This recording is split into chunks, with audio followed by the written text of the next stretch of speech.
உலகத்திலே 5 பழமையான மொழி எபிரேயம், கிரேக்கம், தமிழ், சீன மொழி. இந்த மொழிகள் தான் இருக்கு. தமிழ் வந்து இயற்கையான மொழின்னு சொல்லுவாங்க. ஏன்னா மழை பெய்யும் போது இரட்டை கிழவின்னு சொல்லுவாங்க. மழை சட சடன் பெய்யும், காற்று சிலு சிலுன்னு அடிக்கும் அப்படின்வாங்க. இந்த மாதிரி தமிழ் வந்து இயற்கையான உருவான மொழி.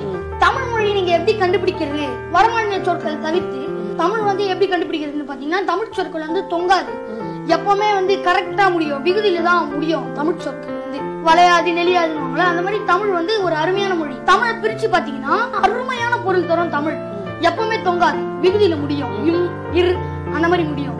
இவ்வளவு விஷயங்கள் பேசுறீங்க இல்லையா, அதுக்கு எது எடுத்துக்காட்ட தமிழ் வார்த்தைகள் சொல்ல முடியுமா உங்களால? கதிர், ஈசன். கதிர் ஈசன். கதிர்னா சூரிய ஒளி, ஈசன்னா இறைவன். அதே மாதிரி அலை பேசினவங்க. அலை வந்து ஒரு இடத்துக்கு போய் அவங்க பேசுறது நம்மளுக்கும், நம்ம பேசுறது அவங்களுக்கும் குடுக்கறதுதான் அலை பேசி அப்படின்னு சொல்றோம். இன்னொன்னு மாட்டு வண்டி. மாட்டு மாடுனா மாடு, வண்டினா தள்ளிட்டு போறது.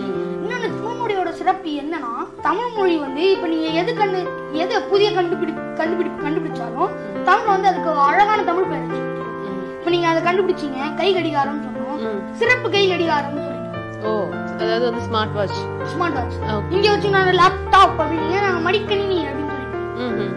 கம்ப்யூட்டர்னு ஆங்கிலத்துல சொன்னாங்க, ஆனா தமிழ் வந்து அதுக்கு கணினி அப்படின்னு அழகா சொல்லுங்க. அட்வான்ஸா அடுத்த ஜெனரேஷனுக்கு போயிடுச்சு, அடுத்த தலைமுறை அப்படின்னு சொல்றீங்க, 7G சொல்றீங்க, 7வது தலைமுறை அப்படின்னு சொல்லிருக்கோம். Okay okay. சோ இவ்வளவு விஷயங்களுக்கு நீங்க சொன்ன மாதிரி பிரிச்சு பார்த்தாலும் வந்து பொருள் தரக்கூடிய விஷயங்கள் தான் தமிழ் அப்படின்னு சொல்றீங்க. மத்ததெல்லாம் பிரிச்சு பார்த்து பொருள் தராத விஷயங்கள்லாம் வேற்றுமொழி, அதாவது வடமொழி. கரெக்டா? நீங்க வந்து கிட்டத்தட்ட 4வது 5வது படிக்கும் போதுல இருந்தே பேச ஆரம்பிச்சிட்டேன்னு சொன்னீங்க. முதல் பரிசு என்ன வாங்குனீங்க? ஏதாவது ஞாபகம் இருக்கா? எல்கேஜிலேவா? அப்பவே பேச ஆரம்பிச்சிட்டீங்களா? 100 பூக்களோட பெயர்கள் சொன்னேன். அப்போதுல இருந்துதான் என்னோட பேச்சு பயணம் ஆரம்பிச்சு. அதுக்கப்புறமா கிருஷ்ணா பத்தி பேசினேன், அவரோட பகவத்கீதை எல்லாம் பேசினேன், சுதந்திர தலைவர்களை பத்தி பேச ஆரம்பிச்சேன், மது ஒழிப்புக்கு பேச ஆரம்பிச்சேன். எல்லாத்திலயும் பேசி பரிசு வாங்கிருக்கேன். இனி கூட காமராசர் பத்தி பேசினேன், 2ஆம் பரிசு வாங்கியிருக்கேன்.